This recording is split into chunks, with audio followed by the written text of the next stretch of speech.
દર્શક મિત્રો, મહામંથન મંતવ્ય ન્યૂઝમાં આપનું સ્વાગત છે। મહેસાણા જિલ્લામાં આજથી થોડાક દિવસ પહેલા મિતેન ચૌધરી નામના યુવકની હત્યાનો બનાવ સામે આવ્યો હતો। મિતેન ચૌધરીના મામા ભારતીય જનતા પાર્ટીમાંથી ચૂંટણી લડી રહ્યા હતા, ત્યારે બીજી તરફ કોંગ્રેસના જે મહિલા ઉમેદવાર હતા તેમના પતિ સહિતના લોકો છે તેઓ દ્વારા હત્યા કરવામાં આવી હોય તેવી વાત જાણવા મળી હતી। હવે આ ઘટનાને લઈને મહેસાણાના એસપી હિમાંશુ સોલંકી દ્વારા મોટા ઘટસ્ફોટ કરવામાં આવ્યા છે। તેમાં ઘટના કંઈક એવી હતી કે જ્યારે ચૂંટણીના એક દિવસ અગાઉની વાત કરીએ તો રાત્રિ દરમિયાન મિતેન ચૌધરી પોતાના મિત્ર સાથે ઊભા હતા। આ દરમિયાન ત્યાંથી આરોપીઓ નીકળી રહ્યા હતા અને તમે અહીંયા કેમ ઊભા છો તેમ કહીને મિતેન ચૌધરી સાથે આરોપીઓએ બોલાચાલી કરી। જોતજાતામાં વિવાદ વકર્યો અને વાત છે તે મારામારી સુધી પહોંચી ગઈ। આ ઘટનામાં એક આરોપી પાસે જે ધોકો હોય છે તે ધોકા વડે અને બીજો અન્ય આરોપીઓ છે તેના પાસે છરી હોય તે છરી વડે મિતેન ચૌધરી ઉપર આરોપીઓ ફરી વળે છે, તેમને ગંભીર ઇજાઓ પહોંચાડે છે।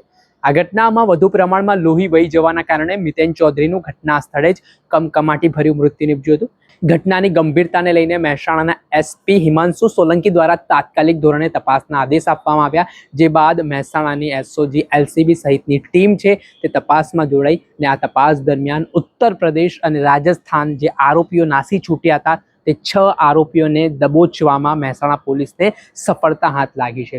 ગુનેગાર પોતાની જાતને ગમે તેટલો શાતિર અને ચાલાક સમજતો હોય પરંતુ પોલીસના હાથથી ત્યાં ક્યારેક બચી શકતો નથી ને ગણતરીના દિવસોમાં મહેસાણાના એસપી હિમાંશુ સોલંકીની સૂચના મુજબ મહેસાણા પોલીસે આ આરોપીઓને ઝડપી પાડ્યો છે ને તેમને જે અસલી જગ્યા છે જેલ તેની પાછળ ધકેલવાની કામગીરી હાથ ધરી છે। ત્યારે શું ઘટસ્ફોટ કરી રહ્યા છે મહેસાણાના એસપી હિમાંશુ સોલંકી, કઈ રીતે આરોપીઓને પકડવામાં સફળતા મહેસાણા પોલીસને હાથ લાગી છે, દિવસ રાતની મહેનત કેવી રીતે રંગ લાવી છે તે સાંભળો। સમગ્ર ઘટના હતી, શું ફરિયાદ નોંધાઈ હતી ને શું આરોપી પકડાયા અને એમાં જેમ આપ સૌ જાણો છો કે તારીખ 25/4/26ના રોજ રાતના લગભગ 00:40 વાગ્યાની આજુબાજુ તાવડિયા રોડ મહેસાણા ખાતે ફરિયાદી ધીમંત રણજીતભાઈ ચૌધરી તથા તેમના સાથે ચૌધરી મિતેન રમેશભાઈ અને ઉપરાંત એક સાહેદ હર્ષ રામજીભાઈ ચૌધરી આ લોકો ઊભા હતા।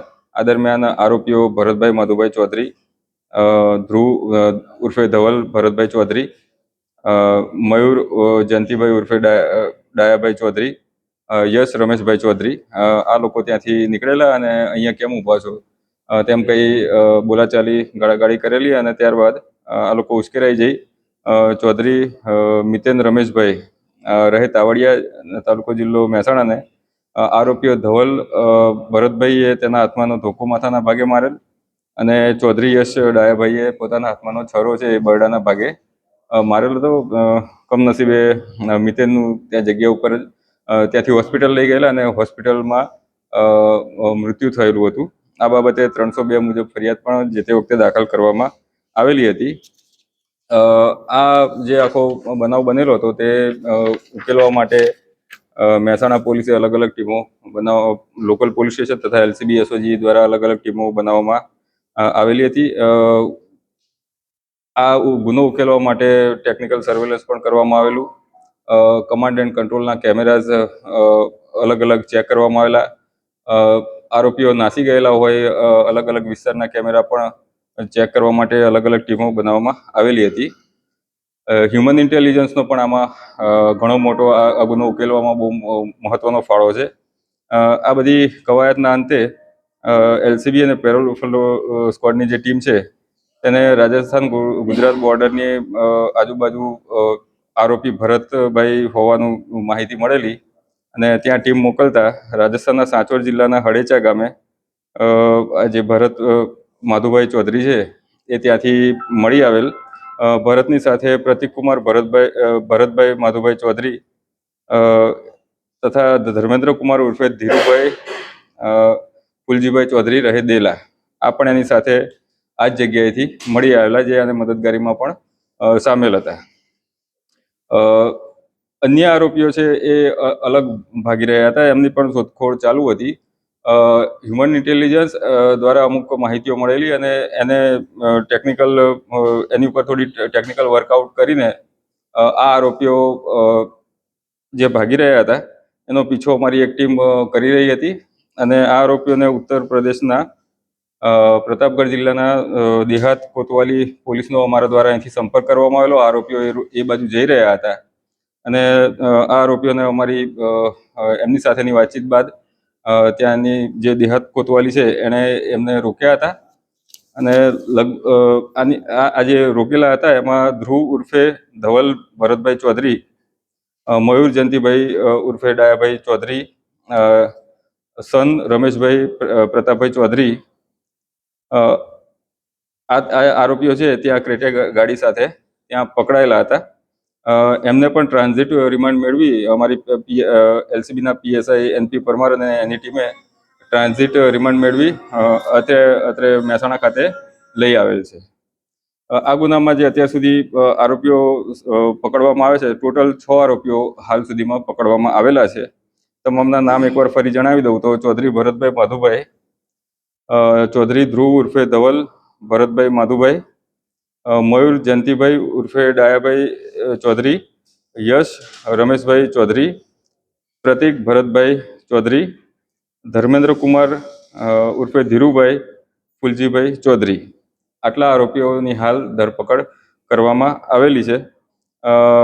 જે આ ગુનાના કામે મુદ્દામાલ કબજે કરવામાં આવ્યો છે તેમાં રોકડ રકમ 22,200 આમની પાસે તમામ પાસે થઈને કબજે કરવામાં આવી છે. ક્રેટા ગાડી એક GJ18 BQ 1179 નંબરની ગાડી કબજે કરવામાં આવી છે. મોબાઈલ ફોન નંગ 6 એ અત્યાર સુધી કબજે કરવામાં આવેલ છે.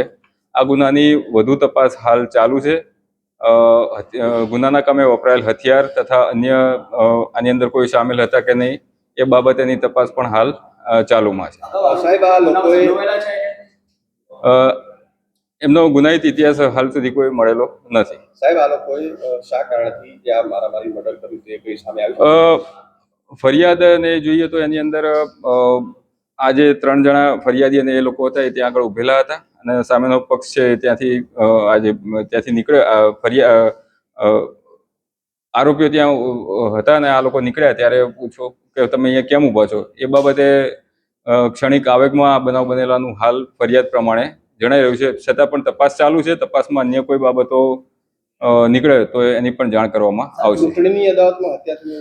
ચૂંટણીની અદાવતમાં હત્યા એટલા માટે એક પક્ષ છે એમાં જે આરોપી છે એના પત્ની ચૂંટણી લડી રહ્યા હતા. સામા પક્ષે જે ભોગ બનનાર છે તેના મામા ચૂંટણી લડી રહ્યા હતા. એટલે એ એંગલની પણ અમે તપાસ કરી રહ્યા છીએ. આપણે સાંભળતા મહેસાણાના એસપી હિમાંશુ સોલંકી તેમણે આજે આખું ઓપરેશન જે ચલાવવામાં આવ્યું, મિતેન ચૌધરી નામના યુવકની જે હત્યાનો જે બનાવ બન્યો તેમાં 6 આરોપીની પોલીસે ધરપકડ કરી તેમની સામે હત્યા અંગેનો ગુનો નોંધીને તપાસના ધમધમાટની શરૂઆત કરી હતી. સાથે જ આ મામલામાં આ તમે અહીંયા કેમ ઊભા છો તે બાબત જ છે કે પછી અન્ય કોઈ કારણ છે તે દિશામાં પણ પોલીસે તપાસ તેજ કરી છે. દર્શક મિત્ર, આવા જ વિડીયો જોવા માટે મહામંથન મંતવ્ય ન્યૂઝ જોતા રહો.